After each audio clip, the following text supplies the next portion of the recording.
Hello guys, I'm Xiaoling and this is Shadow Tactics Blades of the Shogun, developed by Mimimi Productions and published by Datelic. It's a hardcore tactical stealth game set in Japan. For those of you who've played classic games like the Commando series, you can expect a very similar experience here. The story revolves around a new shogun who's basically seized power and enforces a nationwide peace, but of course there's a rebellion and a conspiracy at work to stop him from doing so because, we all still want war.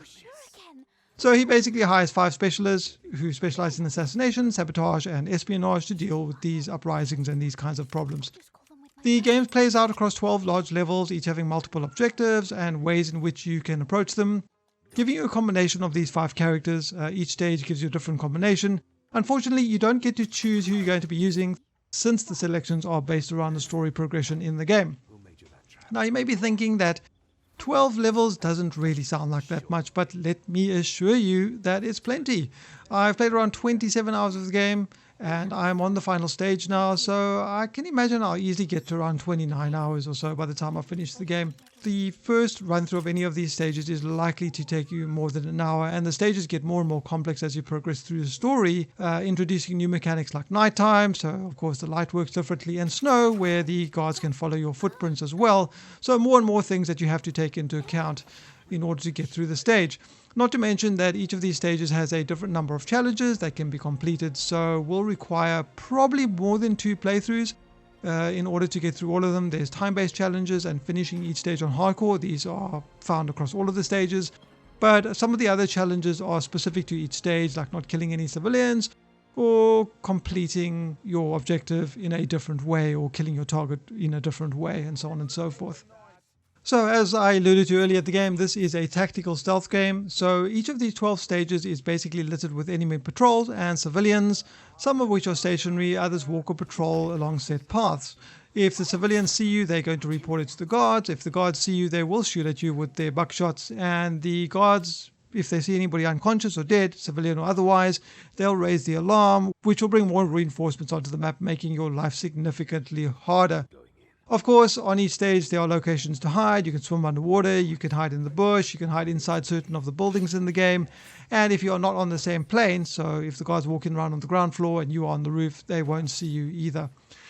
Each of these stages you get assigned some of the 5 heroes that are in the game. As I mentioned earlier, all of these have different abilities and roles. They all have the ability to kill or knock unconscious guards. Well, I suppose all except for one of them. Later in the game, you'll get a buckshot, so they all have a shot which can kill civilians in one shot or kill guards with one shot, but they all make a lot more noise than your default attacks. And of course, all of these characters have the ability to drag dead or unconscious enemies to hide them in various locations throughout the levels, like bushes and water and buildings and all that kind of thing, with the exception of one of the heroes. You have a ninja character who has the ability to throw stones, which basically causes a distraction. It causes the enemy to look in a different direction for a brief amount of time. He has an ability to throw shurikens to kill guards from a distance. Unfortunately, this makes a little bit of noise, and it also takes a while for the guard to die. So yeah. When he carries enemies, he walks with them. He can climb vines, ladders, grapple points, and things like that.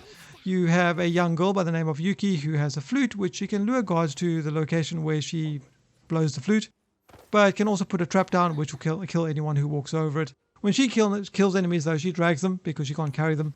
She can climb vines, ladders, grapple points, and she can swim as well. There's Aiko who has sneezing powder, which basically shortens the vision cone of an enemy for a brief moment. And she also has the ability to disguise herself when she finds a disguise, and then she can of course talk to enemies and distract them. She can kill enemies she's talking to or distract them with enough time for your colleagues to kill them. And again, because she's not as strong as some of the other characters, she will drag enemies, and she climbs vines and ladders and grapples points, and she can swim like Yuku. Of course, there's Mugen, who is a samurai. He lures enemies with his bottle of sake because, who doesn't want a good drink of sake? He has the ability to kill groups of enemies as well, 2s and 3s. He can just run there and just hack them down without a second thought, which is pretty cool indeed. And he has the ability to carry 2 dead enemies and run while he does so, and hide the bodies and whatnot. And he can also kill single samurais one-on-one, which your other characters cannot do.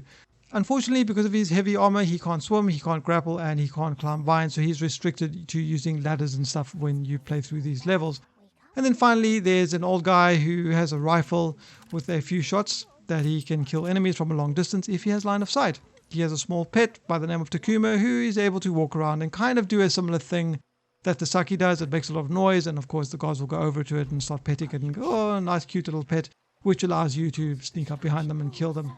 He is the only character that is unable to carry dead enemies, and like Mugen, because one of his legs is wooden, he's unable to swim, grapple, or climb vines, so he's also limited to ladders in the game. Now, each of these stages is going to give you a combination of these heroes. I suppose in some of them you're going to get one or two of them, you get to play all of the characters, but for the most part you're going to be limited to 2 or 3 of the 5 heroes in order to play through. In I think a few of the stages you get to play 4 of them as well, but very seldom do you get to play all 5 of them in one thing, which is fine. It adds some diversity to each of the levels that you play through. You have to approach them differently because of course you have different tools at your disposal.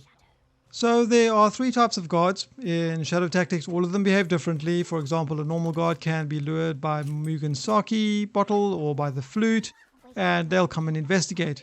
Then, of course, there are the Straw Hat guards. Now, these guys, they patrol and they'll be stationary as well, but they won't come and look at stuff.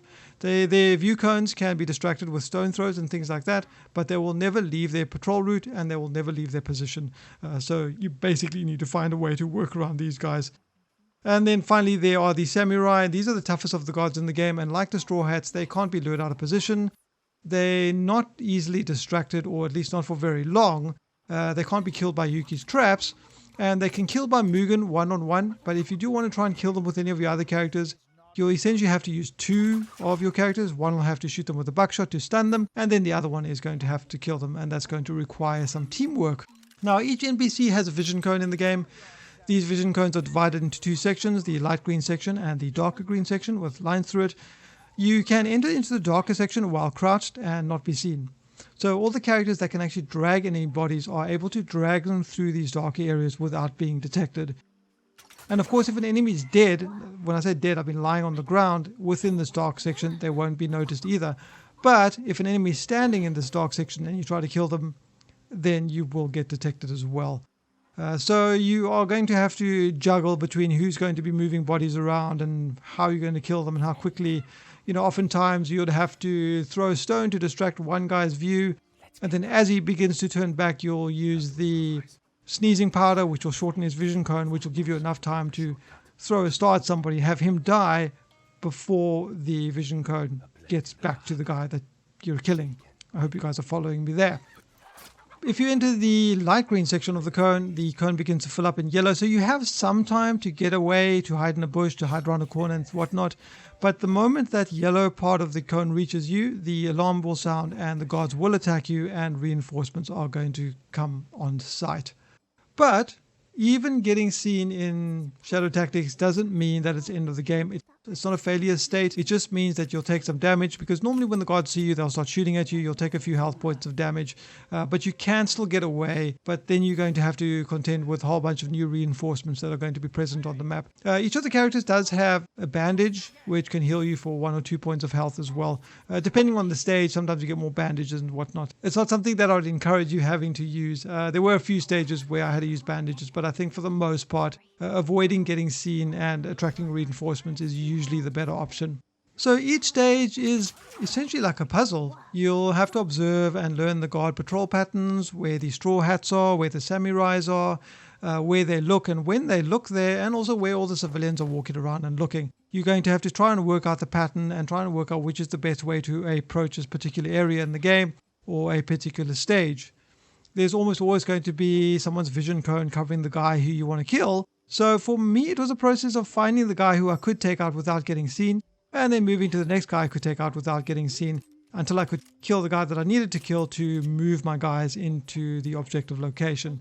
And so this is what you're going to be doing each stage, and of course the challenges are going to be different. I mentioned there was snow, so they can follow your footprints. So there's a number of different things you're going to have to take into account when you do, on top of avoiding vision cones of the enemies, being able to kill them with good timing and things like that. So I found myself systematically clearing the level and making my way to the objectives, and of course this can take a bit of time. And I think there's a good variation with regard to the stages. Some of them are nighttime, some of them are snow.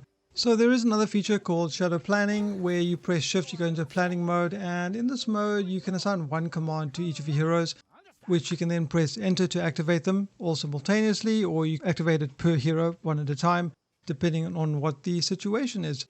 This can lead to some really cool and satisfying multi-kills, and this feature becomes more and more necessary as you progress further into the game, and I really do like it. I just wish that there was more to it. I wish that you could have queued up multiple commands with this, because there are situations where you will have your ninja guy throw a star to kill one person, you'll have Yuki sneak up and kill another guy, and you'll have Mugen who can kill three, for example, all activate at the same time. And as I said, that feels absolutely superb. It feels great. The problem is it leaves you with 3 dead guys that Mugen has to pick up and move into the bush, 1 dead guy for each of the other 2 characters, and you have to then manage all of that in real time. So you have to switch to one guy, quickly press control and click on the bodies, take him to the bush, switch to your next guy, click control, drag him into the bush, and so on and so forth. And usually this takes longer than you would expect it to take, and so the patrol's going to have time to come back, or the guy's going to suddenly look in your direction again, and then you are going to get detected. I think that if that could have been automated, you could have queued that up in your command system, kill this guy, drag him into this bush, kill that guy, pick him up, drag him into that bush. It would have made things a little bit easier. I mean, of course, it does work the way it is. I think it would have been nice, though, if it was a little bit more fleshed out and a little bit more robust, so you could do a little bit more planning with it. There was a frustration that I came across in the game that did annoy me on occasion, and that was the camera angles and the movement commands. If you want to move a character to a specific location, the camera angle has to be exactly right, otherwise your character just won't move. If your cursor is slightly over something and it looks like you're clicking on where you want to go and you click there, your character won't move, or he'll move to the wrong location and things like that. If you do want to be accurate, you have to rotate the camera, make sure that you are clicking very clearly on the spot that you want to move to. Otherwise, you're going to end up in a situation where your guy either won't move or he's going to move to the wrong place.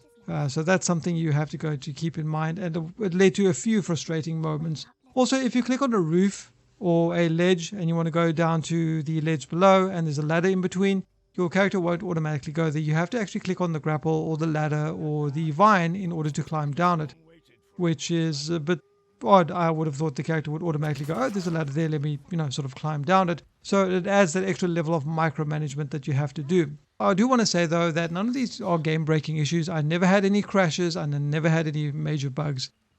There was one instance where a character got stuck behind another character, an NPC, and they started just sort of looping animation and they couldn't move, so I had to reload. But that only ever happened once in the entire 20 hours that I was playing, so it's not something that happened often. The loading times are pretty long the first time you load each of these stages, but the game does tell you that the first time you load a level is going to take a really long time. But I will say that all subsequent reloads of that particular stage are relatively fast. The story and the voice acting itself is okay. It's nothing new, and it's unfortunately somewhat predictable. It does the job of pushing the narrative forward, but you're not going to find any surprises or deep, meaningful moments in the game. The strength of this game is in the tactical stealth play, where it really excels. So I'm going to say, all in all, I'm really happy that I came across this game. It's one of those titles, I never had it on my radar, because I didn't actually know about it. I didn't even know it existed. There just aren't that many games like this anymore, tactical stealth games that are so rewarding. I would have to absolutely recommend this game to all of you guys who enjoy tactical stealth games. Do yourself a favor, pick this game up. You are not going to be disappointed. And it's been a long time since I can wholeheartedly recommend a game so highly. The game releases on the 6th of December. You can pick it up on GOG and Steam. I believe it's going to be selling for €40 or $40 according to one of the developer posts on the Steam forum. There are no actual listings of the price, so that's all I have to go by, unfortunately. But there's something I want to say before I conclude with this particular video. The review embargo for this game, the 23rd of November. Okay, so you guys are watching the video now, 23rd of November. The game comes out on the 6th of December, right? So that is about 2 weeks before the release of the game. They are allowing reviews to go up. And I have to say this, I think other developers, and I think that especially these AAA developers, can learn something from this. These guys are proud of their product, they're confident in their product, and they're not ashamed, we're looking at you, Bethesda, of releasing their game weeks before the actual release for reviews to go out so people know what they're going to be buying. They don't need these excuses like Bethesda to say, well, we want everyone to experience the game at the same time and then release some turd port like Dishonored 2. Sorry, I just have to give a shout out to Daedalic and Mimimi. I think it's a great thing that you guys have done here, being confident and not being ashamed to release your product for reviewers to criticize before release. But anyways, guys, that wraps up this video. If you have any questions or comments, you can leave them in the section below. Otherwise, I've been Charlin. I hope you enjoyed the video, and I'll see you next time.